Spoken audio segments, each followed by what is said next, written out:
Hey guys, so before the podcast, I just had to make a clarification. In this video regarding the giveaway, I say it's for PSN.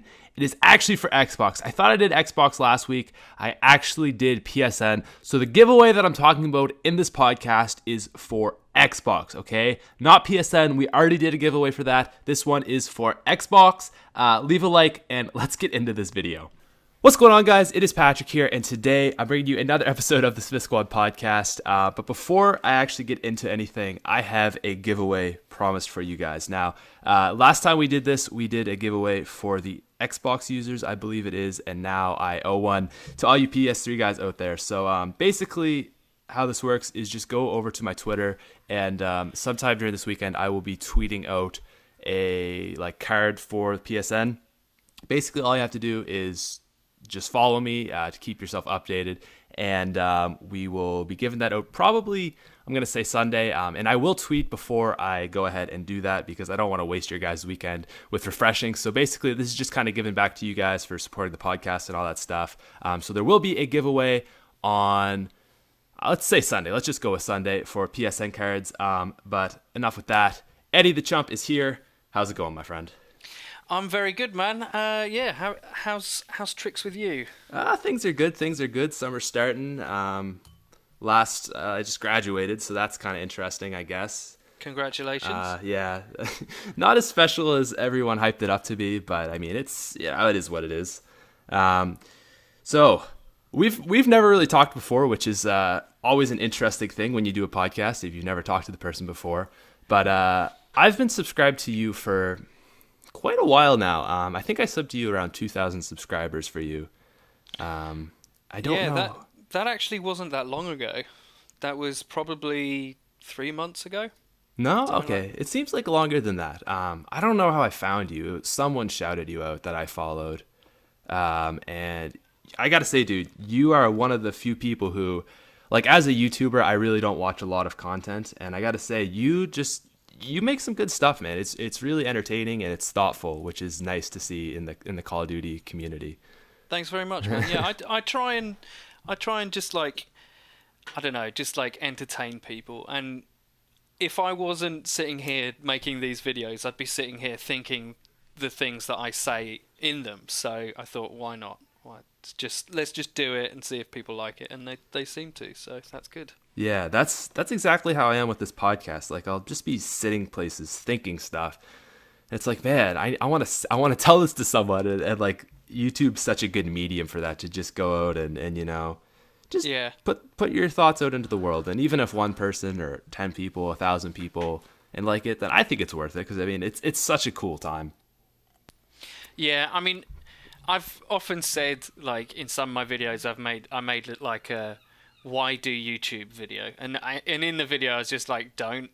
I think it's kind of strange for a lot of people who don't do it and who just watch it. When you start doing YouTube, I don't know if it's the same for you, but you kind of mentioned it. It's like when you start making your own videos, you don't really watch anybody else's after that. No. Because you're so busy doing your own material that it's like people in TV don't watch TV. Yeah, yeah, that's very true. That's how I kind of was. I used to watch a ton of it, and I got all inspired by all these YouTubers, and I was like, oh, this is great. And now I don't really watch those YouTubers anymore. It's just kind of it's not that you lose interest, but the time you used to spend watching the videos now goes into making the videos, I guess. Yeah, I mean, it's a lot of time, even for something like mine, which are in case anyone who's listening doesn't know what I do. I do really short videos. Actually, I do 2-minute scripted commentaries, or I do live rage sessions with annotations and stuff, and it takes a lot of time to do those. Yeah, definitely. Actually. No, you can tell. I'm sure, because the way I look at your kind of videos is it's basically the old school live com, but condensed down into this 2-minute, just really, really quick sort of entertaining thing, is how I kind of look at it. And I bet it looks like it takes quite a while.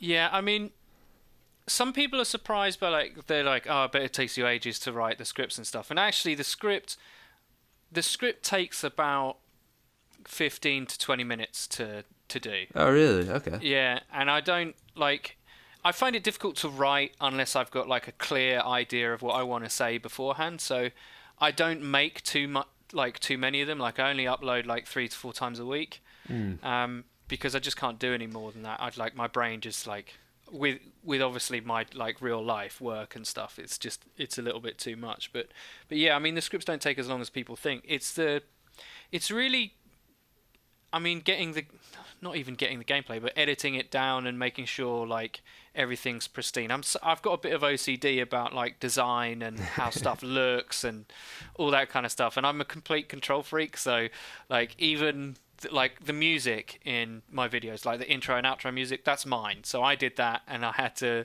write the music, play the music, and one of my flatmates luckily is a sound engineer, so he sort of produced it and made it sound not shit. So so that, I mean, but it just, if you want to do YouTube, you should do it properly. Do you know what I mean? You should put some effort in. I think people appreciate it. Oh, definitely.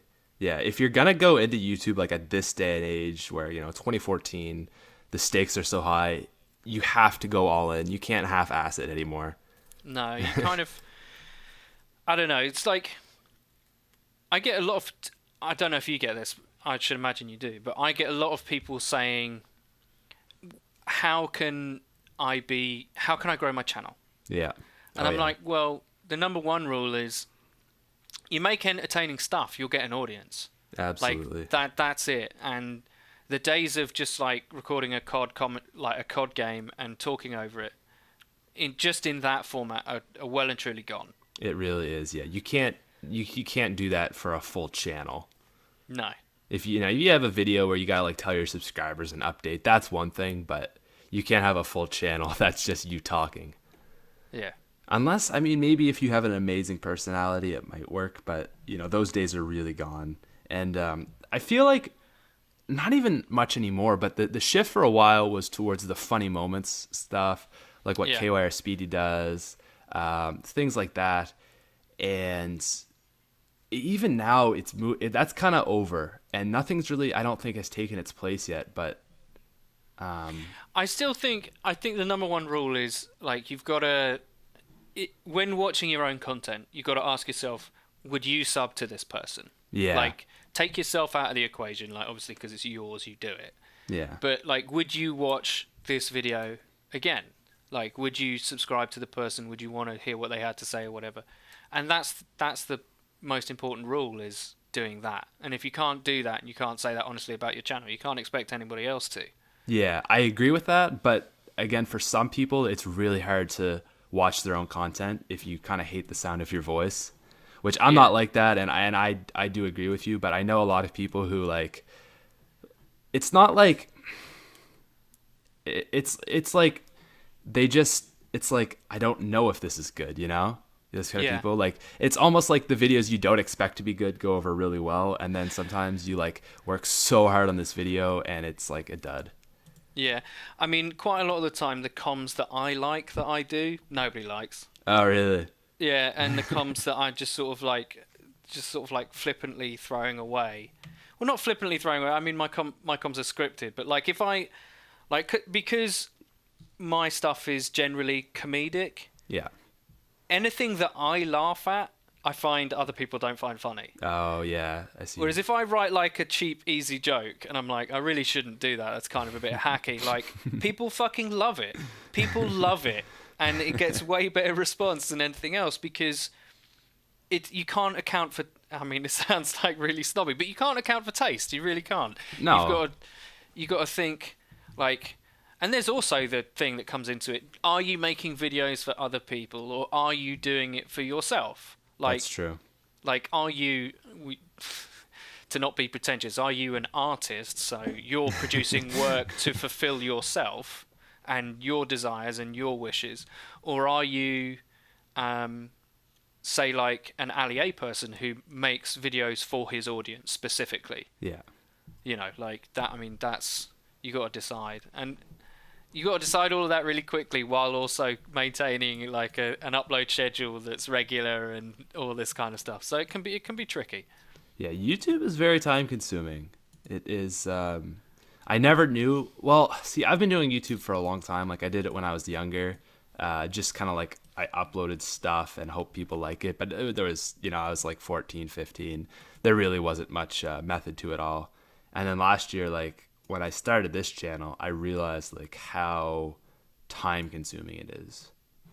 Where I kind of have like a deal with my audience that I upload every single day. I never miss a day. I haven't for over a year now. And like sometimes it's fine when you have a lot of free time, but then there'll be other days when, you have, for me, you have school, then you have work, and I'm quite into exercise, so I always try to exercise every day.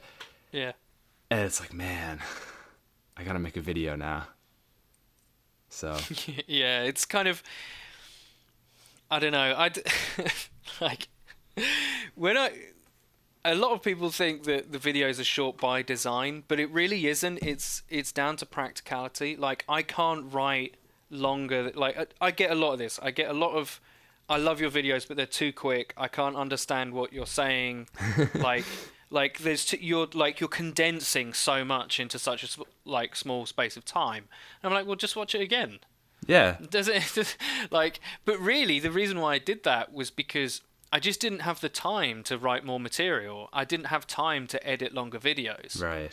So it was just something that I was like, out of practicality, what can I manage with the rest of my life? Like that. Because, for those of you who don't know me, like listening to this, like I'm older. I'm 31. So I have a real life, that I work for myself and involves other people that I can't let down and stuff like that. So YouTube to me is like, it's great, that my stuff's popular and I've reached 10,000 subs in the age when nobody grows. So, I'm really happy about that. And if it, really took off and I started earning decent money, then my real life would become YouTube, but it isn't. So it's all about that practicality thing. Is that a dream for you at all? Like you kind of wish like, maybe like 100,000, a million, or is it just kind of like in the back of your head, like if I get there, it's nice, but it is what it is?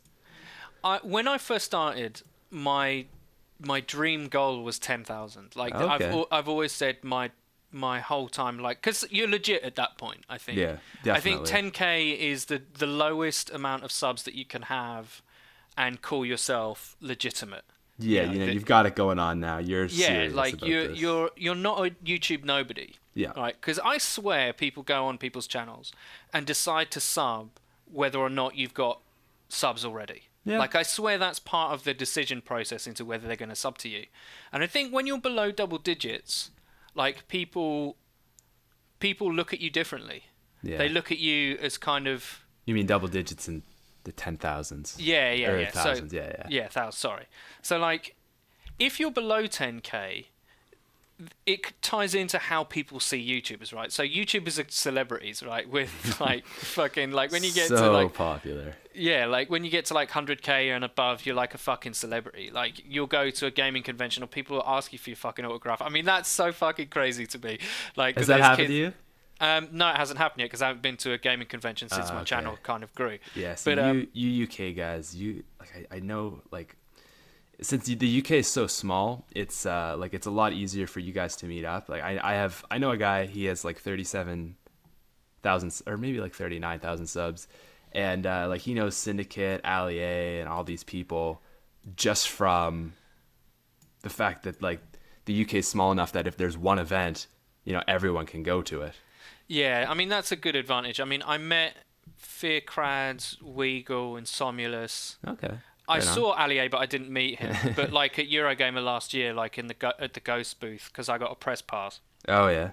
Like I just met all of them, and I was like, oh, and Oakley as well, Oakelfish, if you know who that is. No, I don't. Yeah, he's got like 100-something K. Like okay. I like all these big YouTubers, and they're just sort of like hanging out and taking the piss out of each other. And I was like, actually, that's kind of cool. Oh, and JX23's got like 200-something K. I think I met him and sort of became friends with him and. Yeah, it is very different, I should imagine. It's kind of weird. Like, I wonder how I'm going to react. Like, if I go there and someone knows who I am, like, I'm going to be, because I don't think of myself or other YouTubers necessarily as famous or important. Like, that's not in my reckoning. I don't think you're something special. Do you know what I mean? Because you've got 1 million subs or whatever. You're just a guy especially in the gaming scene. You're just a guy who started early, like, and got lucky. Like, That's what a lot of it is, yeah. Yeah, no, it's true. Like, I arrived after the gold rush.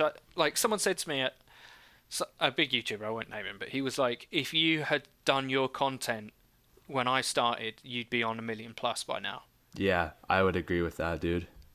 Because I mean, it's a nice thing to say, but I can kind of understand, like, getting those numbers back then isn't the same as getting those numbers now. Well, in some aspects it's not, but in some ways it is. I think it's easier to get views now because there's more people on YouTube, right? But yeah, I can see that. Like, for me, the big thing, like how I grew my channel, was kind of like the gold rush of zombies. Like when Black Ops 2 came out, there was just so many people searching guides and how to do all these things for zombies, because zombies is quite like complex. There's a lot of like secrets that the average player won't know. And when I started, like, that's how I kind of got myself up there. And shoot, I don't even know where I was going with that. What were... You're saying it's easier to get views, but harder to grow your channel. Right. Yeah. But like, even so, it's easier to get views. There's more YouTubers now, so it's harder to get subscribers, I think.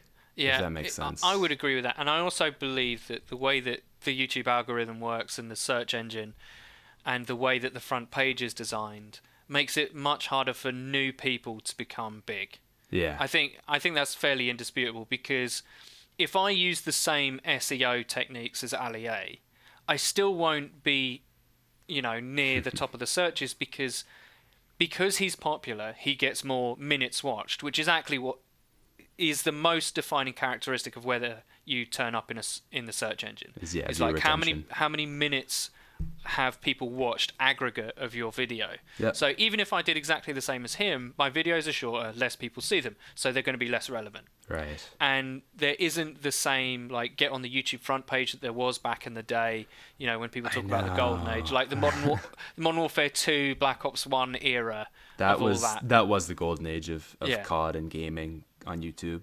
Yeah. I mean, go ahead. I was just going to say, I think gaming's still pretty strong, but COD has definitely died. Like, I'm very fortunate. Yeah, no, it really has. I'm very fortunate that I can pretty much post whatever I want and people will watch it. Yeah. And I really count my blessings, because I know a lot of people who are like COD gameplay guys whose channels have just died. Yeah. Because the game's died. Yeah. Oh, for sure. And I've got a tremendous amount of empathy for those people, because some of them, it was a career. This was their full-time job, and now they can't do it anymore. Like, it's not viable. I agree with you, like, because definitely there are those guys, but at the same time, I think of some YouTubers, like T-Mart, for example. Like, he grew up in that whole thing, and he's still doing well. He's still making him a name for himself. So I think a lot of it is sort of how you handled that shift. Well, I think that people like T. Martin and Ali A and Drifter, to a certain extent, they'll always be at the top of the search engines, because the way YouTube works now, it's in their interest to promote the bigger channels, because they get more ad revenue from those people than they do smaller guys. So YouTube itself is promoting those bigger guys, and if you search, like, I don't know, like grenade spots or something, it's going to be a T. Martin video. Even if there's like 15 videos out that day that are about that, number one is going to be T. Martin, because he's popular. Yep. Oh yeah.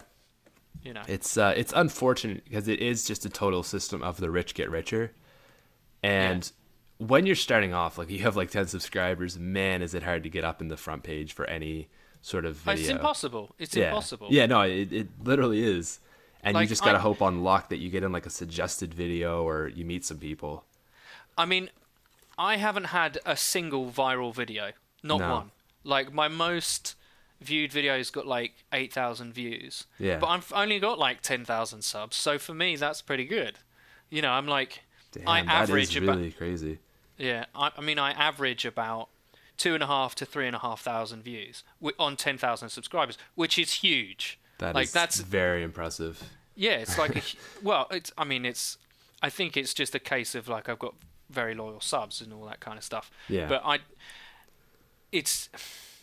I haven't had one of those videos that just goes viral where millions of people watch it. Yeah. Like, and I don't think that happens as much now for smaller guys as it did back in the day. No, not at all. I don't know though. I don't think the viral video is everything anymore. just that I think it's more about a couple semi-viral, like having a couple videos out there that are, a couple 100,000 views. Yeah. But you don't need like the couple million views, because no one's gonna hit that anymore, like you said.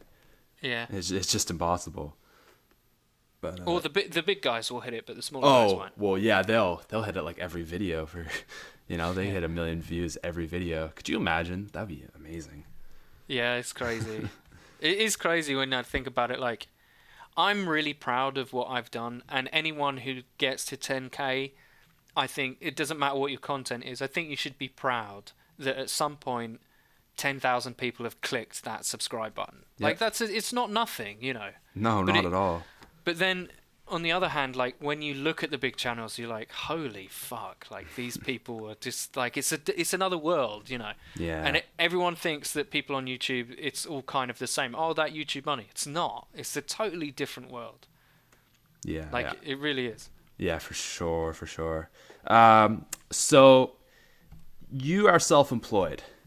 I am, yes. And like I said, I just graduated, and I'm a kind of person who I am very independent, and I hate working for other people. And I kind of just wanted to talk to you about that. It's just I find that topic interesting. I just kind of wanted to talk about like what you do. You said something about videos or filmmaking. Filmmaking, yeah. Okay, so this happens to me quite a lot because of the nature of the content that I make. I'm not saying you're like this, but it's a kind of similar thing. A lot of people will hit me up on Twitter because I've been very open about things like depression and stuff like that. And because I'm older and more mature. Right, yeah. And because I'm like their favorite YouTuber or something, they'll hit me up on Twitter and they'll be like, I want to talk to you about something, I need some help. And I'm like, look, you need to understand that I'm not a fucking expert, okay? Just because I talk about it, I should not be your first port of call. Like, if you're suffering from depression, you should consult a professional. That is what you should do.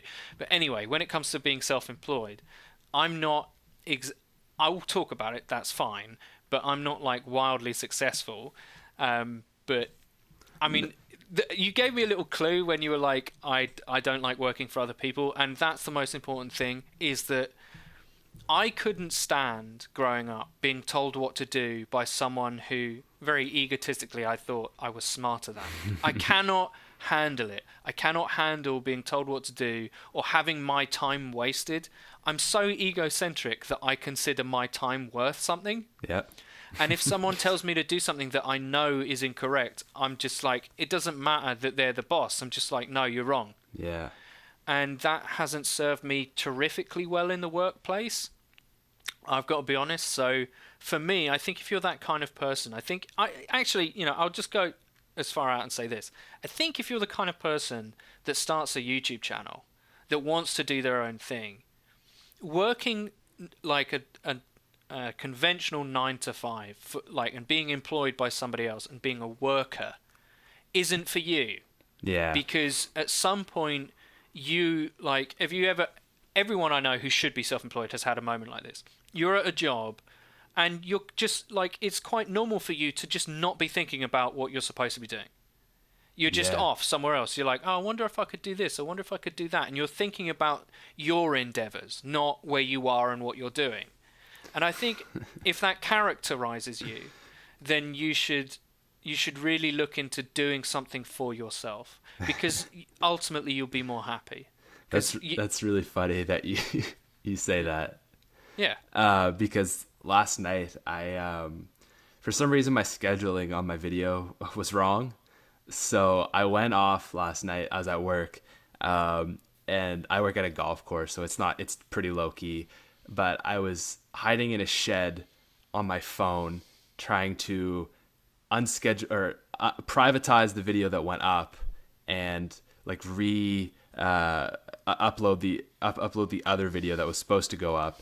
Meanwhile, I should be working, and this took me like 15 minutes because I had to like get it on I'm on my mobile phone, so I had to get it on like the desktop version, and I just thought that was funny you said that. Yeah, no, it's a sign of you want to be doing your own thing, and I think that there's actually a lot of help out there, at least in Britain, for people to start their own business and to kind of understand how it works with like paying tax or right. like actually you have a lot more freedom, like being self-employed, and you get a lot more, like your tax threshold is higher, and if you have like a capital expense, which is if you buy a piece of equipment, that can come off your income tax bill, and there's loads of ways of justifying your work expenses that come off your tax bill. So it all works out that if you're spending more on your business than you're earning, or roughly equivalent, you won't have to pay any tax. Right.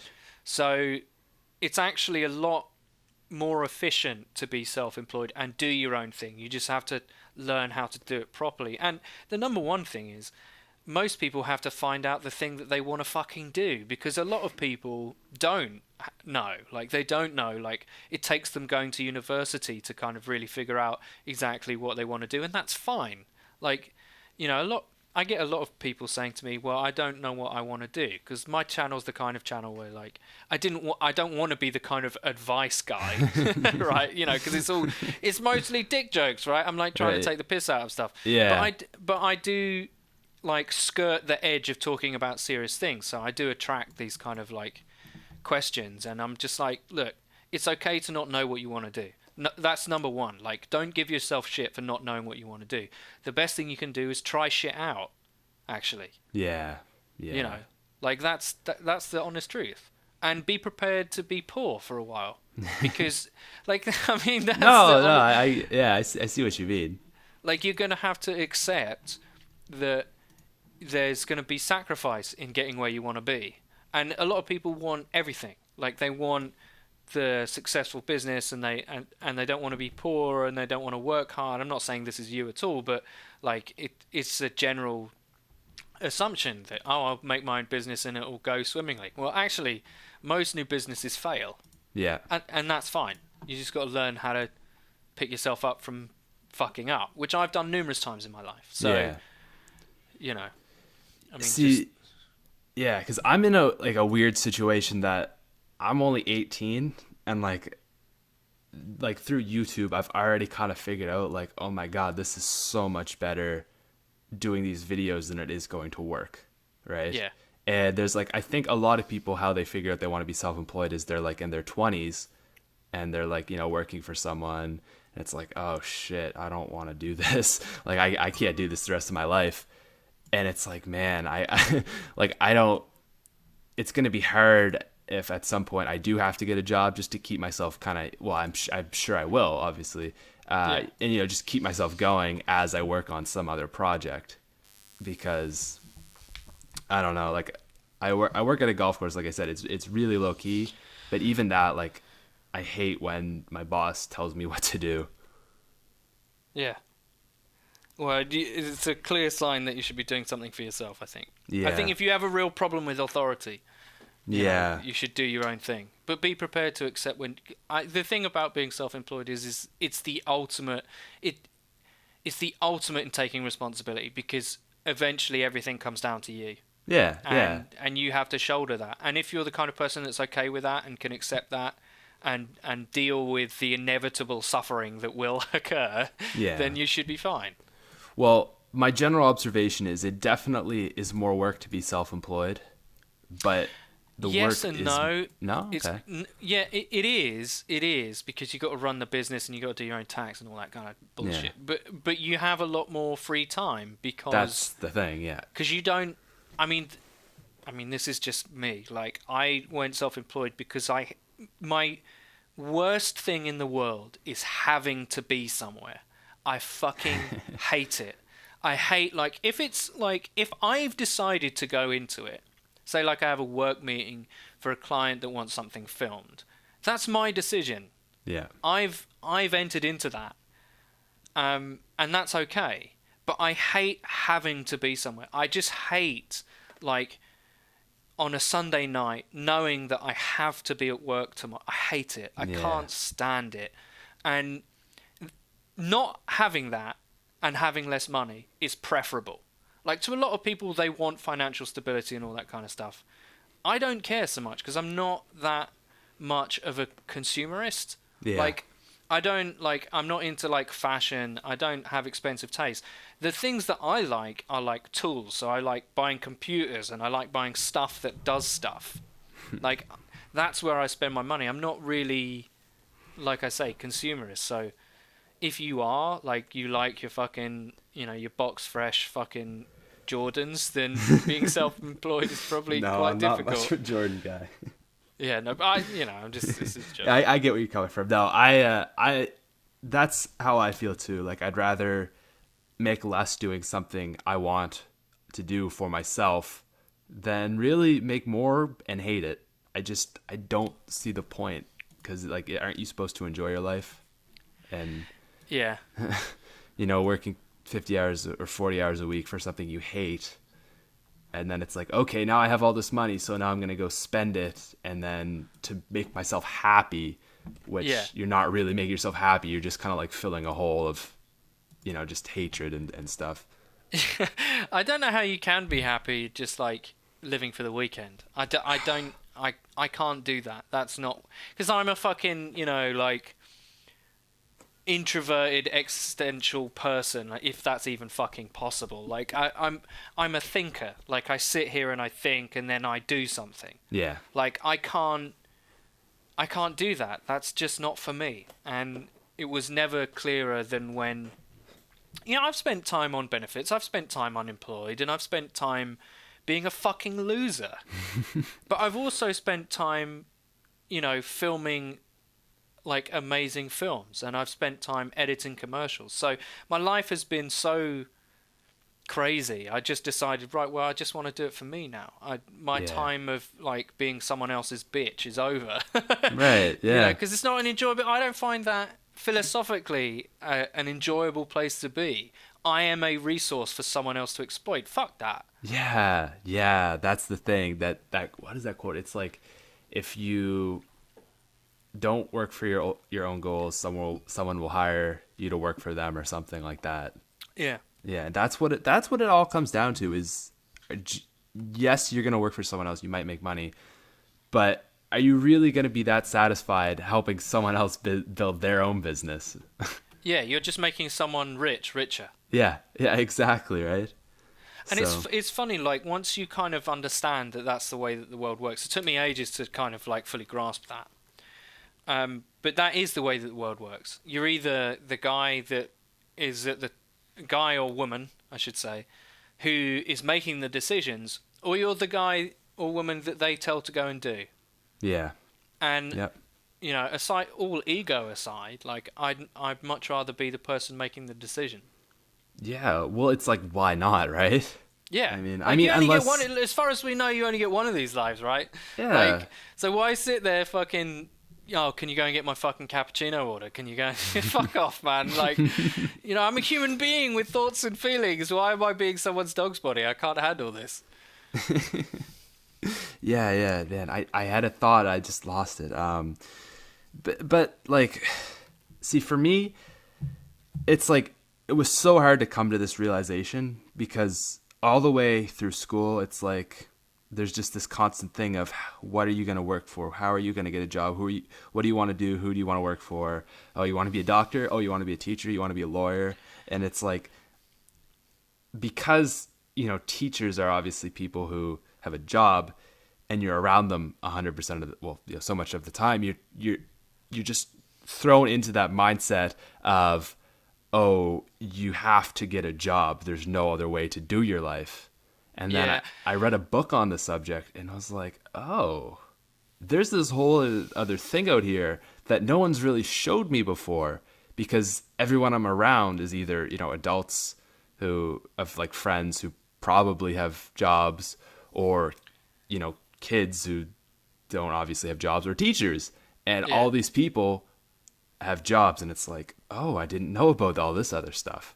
Yeah, it's kind of difficult. I mean, to be fair, there are a couple of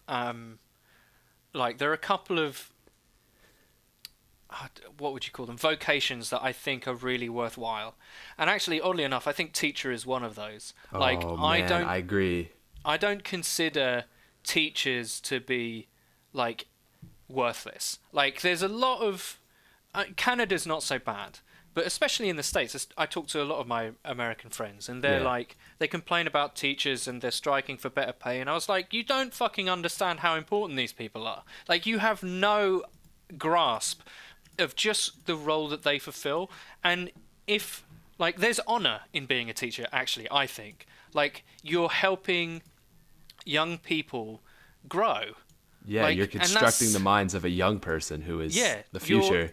You're enabling someone. You spend all of your time enabling someone else to be a better version of themselves. And I'm like, that is one of the coolest things ever. But we, as a society in the West, we don't really value it that highly, which is really weird. Another thing that I think, like, there's honor in doing, and, like, even my ego would be fine with, like, Teachers One and being a doctor or, like, a healer archetype, like a nurse or something like that. I'm fine with those people.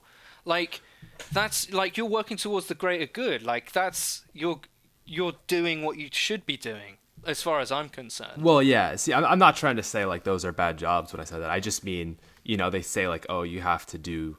Yeah, you have to get a job or something. You have to fit this mold, right? Yeah. That's what I mean there. No, I understand what you're saying. Like, I do. But teachers, man, it's a good gig. It's a good gig, like, here in Canada, especially. Yeah. And I think over in the UK it is as well. Yeah, I mean, it's okay. I mean, we've got a terrible Conservative government at the moment who make, like, public employees' lives like shit, basically. And it is good because, you know, I've got a friend who wants to be a teacher. I've got a friend who worked as a nurse. I've got a friend who worked as a tree surgeon. I've got friends that do everything. Yeah. And the happiest people are the people that, when they go to work, no one likes the idea that your time on this earth is wasted. No one likes to think that. No one likes to think that they don't matter, right? The guy I know who's a teacher, he never thinks that. He never thinks that his time is wasted, ever. He always feels like he's doing something. And I bet he's really passionate about that, though, about what he does, right? Yeah. Yeah, and that's the thing. There's some just shitty teachers out there that I've had that don't care and they just go through the motions. Yeah, they shouldn't be teachers. No, they shouldn't be at all. You're right. But then there's, like, there's those people who really inspire you and take it to the next level of teaching more than just the curriculum. And that's what all teachers should be. Yeah, I agree. However, those individuals who, like, people who are like that are almost singularly bright.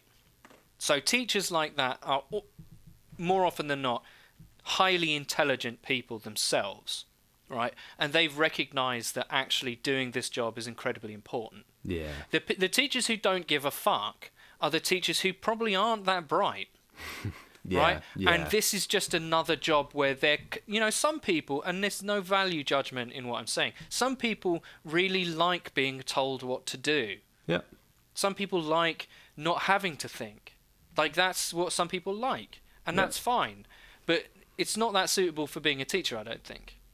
No. For example. No. Like, you should work in a factory. Like, and if you're happiest there, then fine. I'm not making a value judgment. Not everyone has to fucking, you know, be someone who thinks about everything all the time. It's not like people who do are better than other people. That's not the case. Trust me. Trust me. Yeah, no, because, like, I know a guy, and pretty much he just decided to be a teacher because, like, the pension's really good. You know, you work for 25 years and then you're pretty much set and you have your summers off. So, you know, it's good in that sense. And he's kind of leaning towards the other side where it is just a job. And I don't think that that's how it should go. Yeah, I mean, I'd hate to just do something that was just a job. Yeah, yeah. I don't think I could anymore. Honestly, I don't think I could anymore. Yeah.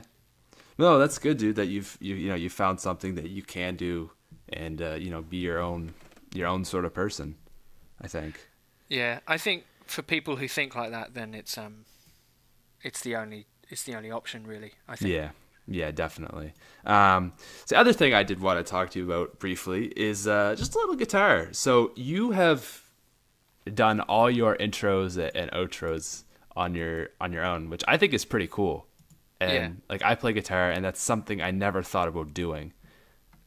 Well, this is another one of those, like, accidental things, because I got a lot of positive comments about the music, and, like, it sounds quite professional. a lot of people ask me like, what song are you using? And really, like, it's just another practical solution is that back before I was partnered, it seems like an age ago now, it's so strange, but back before I was partnered, I couldn't use any copyrighted material. Yeah. So because I could play guitar, I was like, well, I'm just going to do my own music. And it was literally that simple. Like, it was just bang a few chords together, play a few little licks or something, you know, a nice little solo, whatever riff, and just throw it up. And that'll be fine, because then I don't have to worry about it because it's mine. I own it, so no one can sue me, right? So that was actually the reason why. And now it's become this kind of like, especially the way it starts, like the way my video starts with like the hi-hat hit. Yeah, what is that? Like I thought it was almost like a whammy bar, but like No. do diddle-diddle-diddle. Well, the first bit is the hi-hat, obviously, like the tss, tss, tss, tss. Oh yeah. And then it's Like that first guitar, yeah. Yeah, it's like there's two guitars, a bass, and two lead parts. But the first like lead part is just a vibrato. It's just like Okay, yeah. I know that, but I wasn't sure because it just the way it sounds is. Oh, I don't know. It's just the way you made it sound. It sounds a lot more than that. Yeah, it's going through like vintage guitar equipment. I mean, there's not any effects. There's not like chorus or anything like that. It's just that's what a great guitar sounds like through a great amp. Yeah, no, that's cool. How long have you been playing for? About 10 years. Okay, so you're way up there. Well, not really. I'm not as great as I could be. Like, I don't practice. Like, I don't. And Yeah, I stopped should. practicing a long time ago too, but I think I've been playing for about 5 years. Yeah. I'm not like anything special, but I've always, I don't know. When I first started playing, I was really into like the blues and all those guys and like solos and that kind of like really like electric guitar stuff. Yeah. And then I kind of fell out of it, and I'm a lot more interested in just like the folk songs playing around a campfire. And I think a lot of it is just because I can impress people. yeah, it's good for chicks. Yeah, It is, yeah. You know, you whip out some Wonderwall or something, and it's always oh my god. Don't be you know that this guy song. at college. Don't be the cliche guitar guy at college. Don't be that guy. No, I'm not bringing it with me.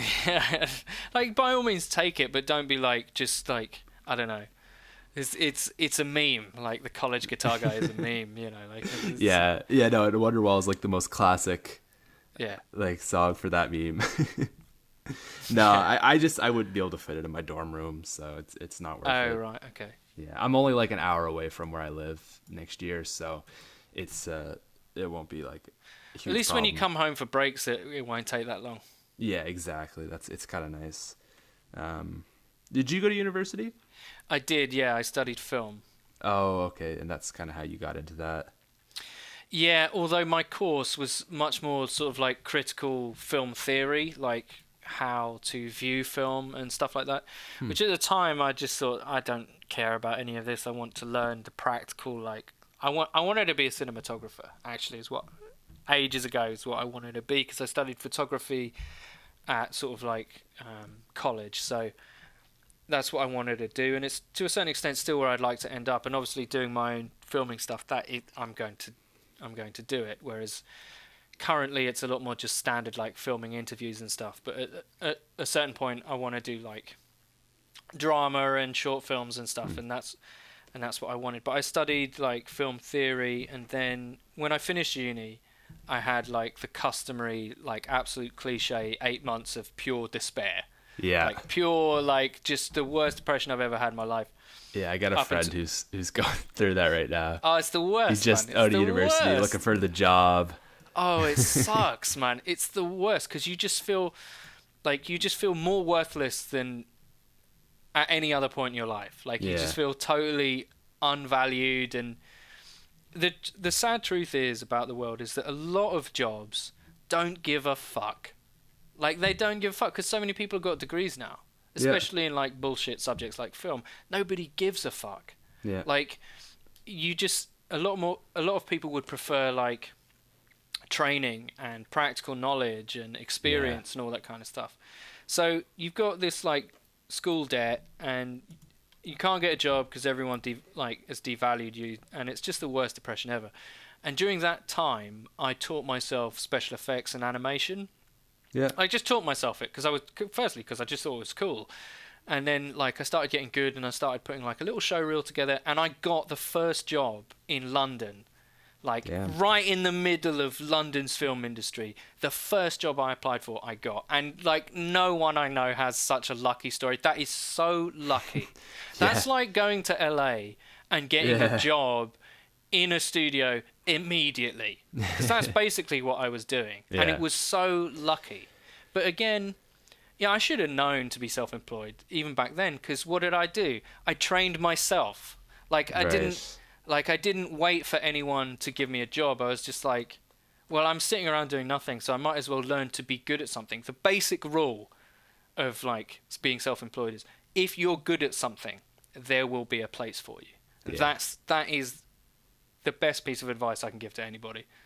If they were ever asking it, it's like get really good at something. Yeah. See, that's what I don't know, man. I do stuff, but I never feel like I never feel like I'm the best at anything, you know? I mean, that's not... I didn't say become the best. Yeah, I see what you're saying now. Don't let the perfect be the enemy of the possible, right? So don't obsess about being the best or having everything perfect. You need to get stuff done. Yeah. You need to constantly be training yourself. Like, I'm lucky in that the process of learning is my favorite thing in the world. Okay. Like, I love learning new software and techniques and editing and different styles and like, I love all of that. Learning is my favorite thing. So you've got to be doing that all the time. Like, you know, if it's media you're interested in, say in your example, because you've done YouTube and you're editing videos and content together, then the best thing to do is like, there's loads of like tutorial websites, but there's loads of like books you can read about why editing theory is important. That will improve, like, because when you're editing game content, it's not really like editing actually. Like, because I've edited film and television. And editing is a joyous experience because you're actually building the film or the program. That's what you're doing. That's your job. Yeah, editing is like my least favorite part of the whole YouTube thing. Yeah, because to me, outside of YouTube, I mean, in YouTube, it's just like a thing you have to do, right? Yeah. So it's not that great. But when you're editing like drama or you're editing anything else, and you're selecting all the shots that have to, like, and you're constructing the story shot by shot, and that's a beautiful thing for me anyway. And there's loads of websites and stuff and books to read about how to learn how to do that and how to learn how to construct story and pacing and all that kind of stuff. And if that's what you want to do, like be in media and make stuff like that, that is what I would do. Yeah, I don't think that's where I'll probably end up. I really don't know where. Yeah, that was gonna be my next question. Where do you see yourself? Man, it's it's hard, right? Because like I'm 18, so I really don't know. I mean, like I love the whole YouTube thing, but I can't see that as a job, especially not a long-term job, right? Or you know, long-term gig. I don't know, man. I'm really interested in like nutrition kind of stuff.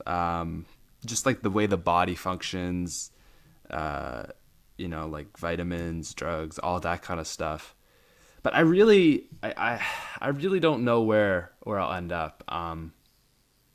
Man, I've been listening to a lot of podcasts lately, and that is like one of my dreams. Is like what, radio or podcasting and stuff? Not radio, but like podcasting. Like, I don't know if you listen to Joe Rogan at all. He's the one podcaster that everyone says you have to listen to that I've never listened to. Really? Yeah, like I've heard of him and I have heard excerpts from his podcast and stuff. The thing is about podcasting is it's very difficult to become big just doing the podcast. That's the thing, yeah. There's a lot of the biggest... I mean, Mark Maron is probably one of the only guys, you know, in the comedy circuit that, like, he was a better podcaster than he was a comedian. Yeah, that's the thing. I mean? It's a lot of comedians. It is, for sure. Yeah. Well, it's because it's naturally entertaining. Exactly, yeah. Like, and it's not very niche. Like, the thing is, like, you say you're into, like, vitamins in the body and biology. If you were to do, like, a fitness podcast, that's a niche podcast. Yeah. right? So it's not general interest. You can't just listen to it knowing nothing about fitness. Yeah. You have to have like pre-knowledge and all that kind of stuff.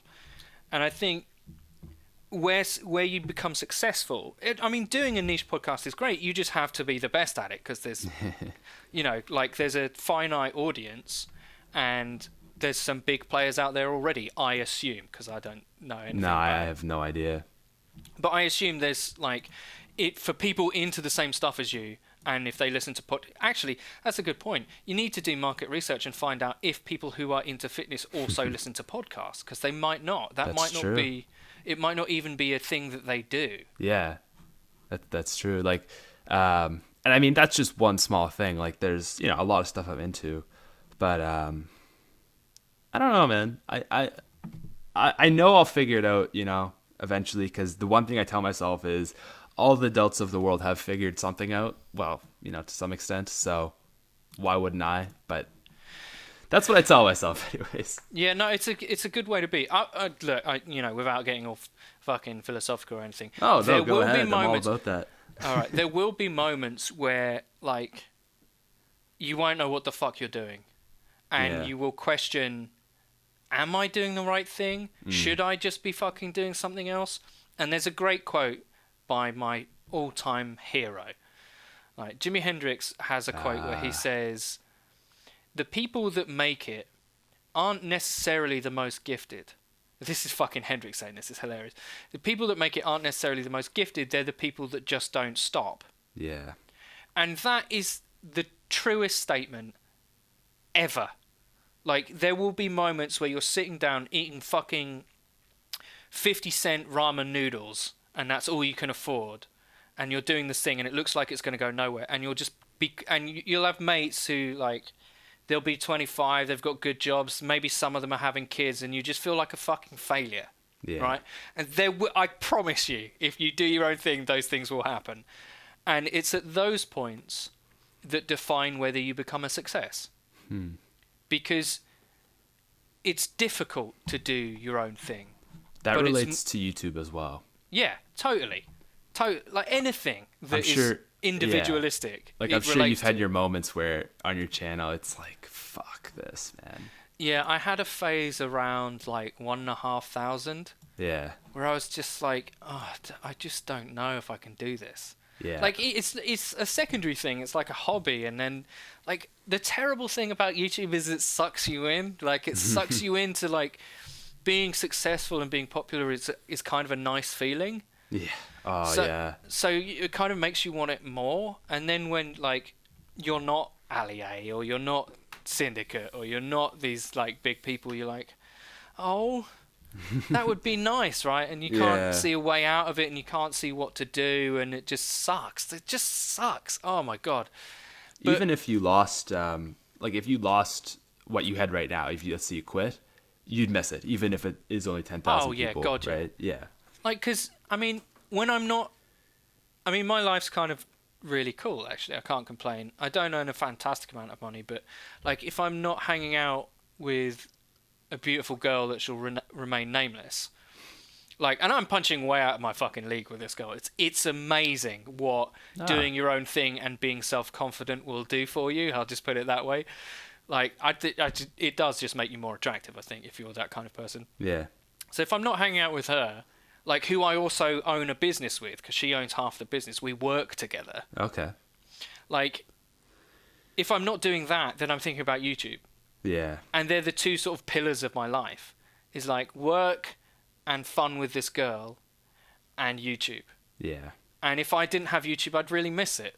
Like, I would.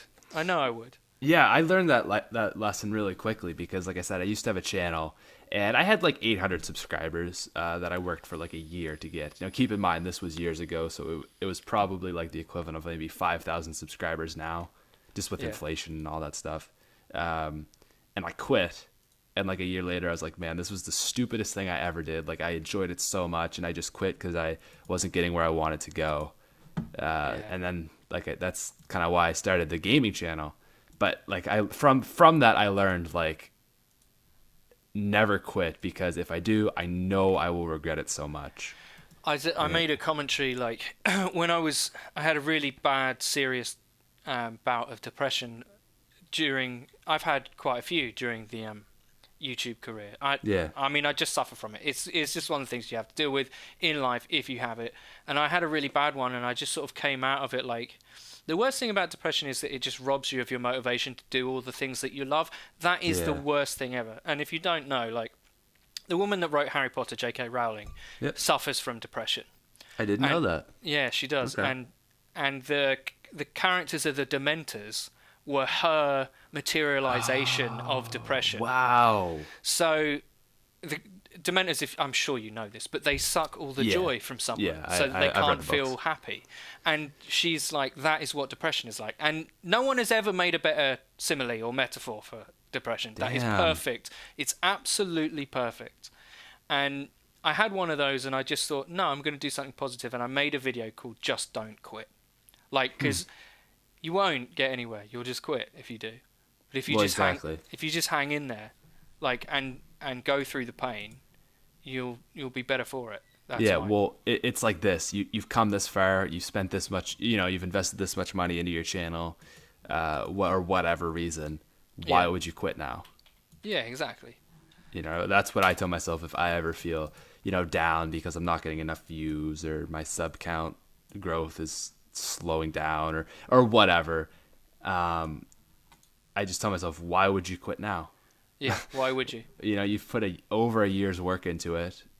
It's kind of like you put it, like a pillar of your life.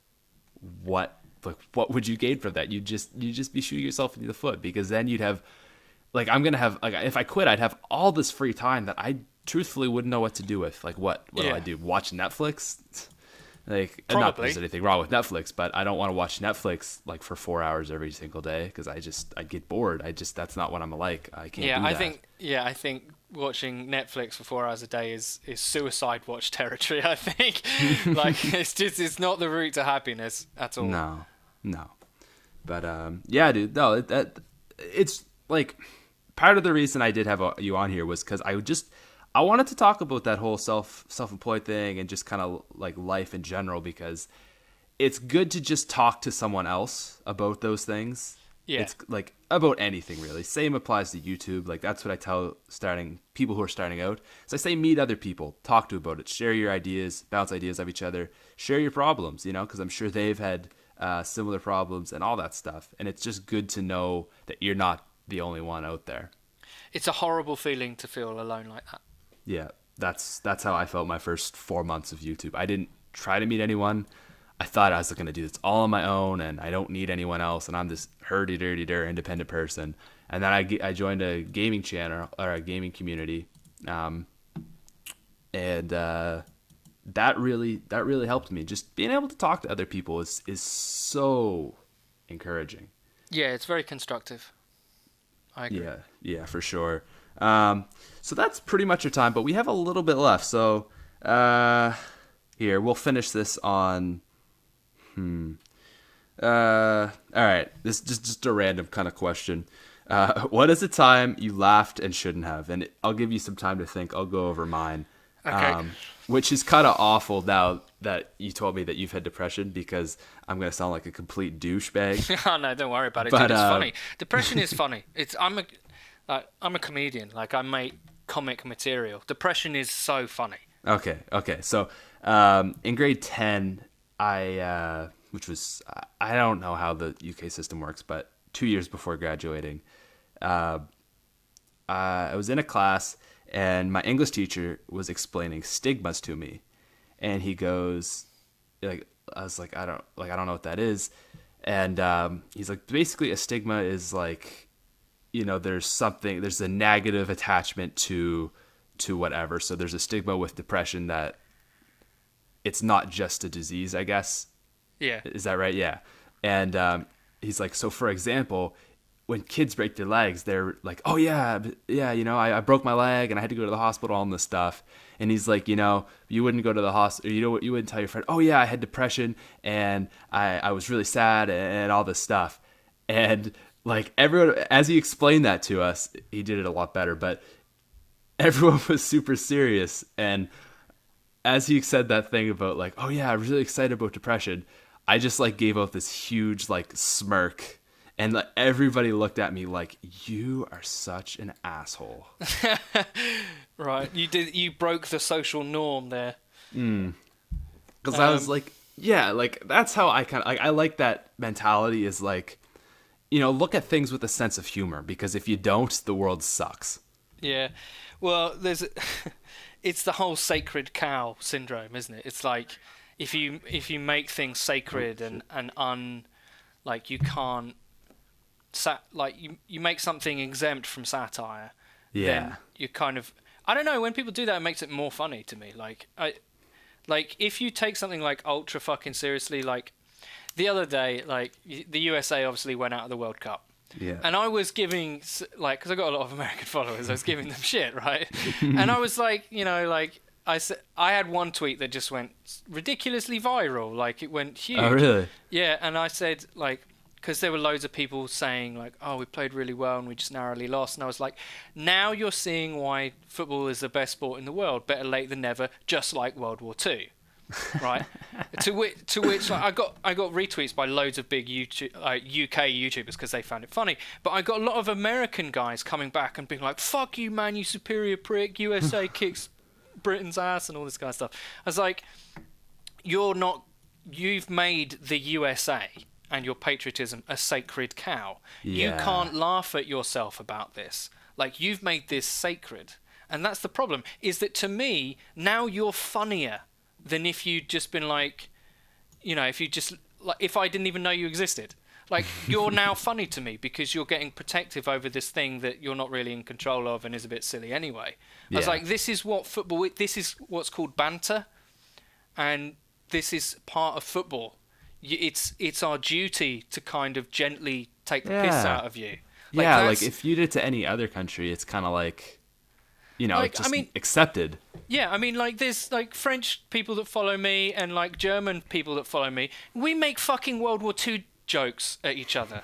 Like, this is what Europe is like. Yeah. Like it's just, this is part of it. They expect that from the English to just fucking rip them. Yeah.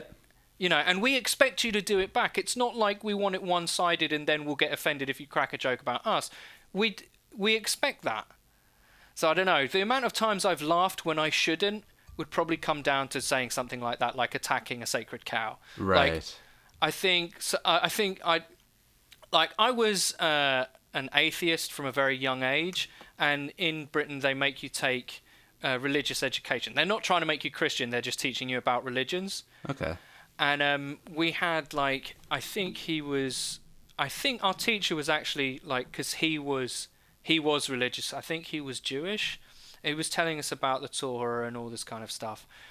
And I think I just made a joke like, well, this is all well and good, but basically you're telling us about your superhero best friend that no one can see. And it's a joke I've made before, and I'll make it again because that's basically how I see it. And that made people laugh. But he didn't think it was funny. Yeah. He didn't think it was funny. He was like, no, this is ultra serious. I'm like, you mean to fucking tell me there's this giant person in the sky that nobody can fucking see, nobody knows is real, and he tells you what to do?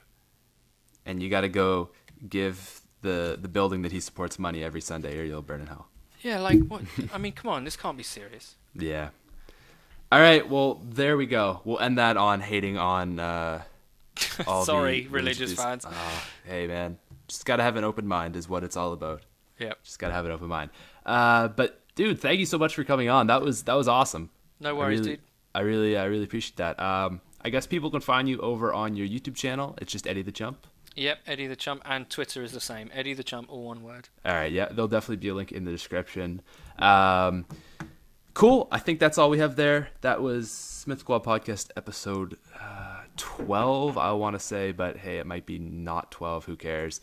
Anyways, guys, thanks for watching, and I will see you next week. Bye.